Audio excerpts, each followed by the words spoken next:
Được hôm nào chưa?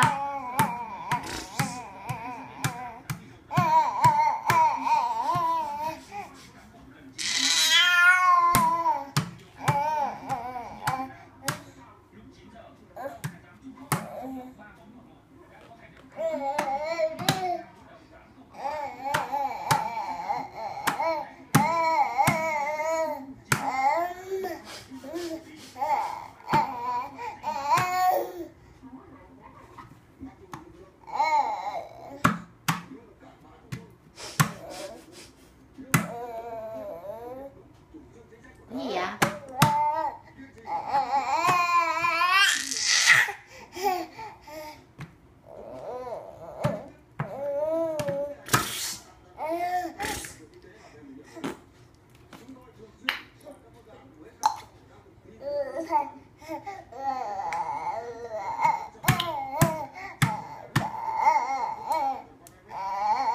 Em hoan hô đi, em hoan hô nào. Hoan hô, đúng rồi. Em hoan hô nào. Em hoan hô nào, em hoan hô nào. Hoan hô. Em vỗ tay vào con nào. Em hoan hô đi.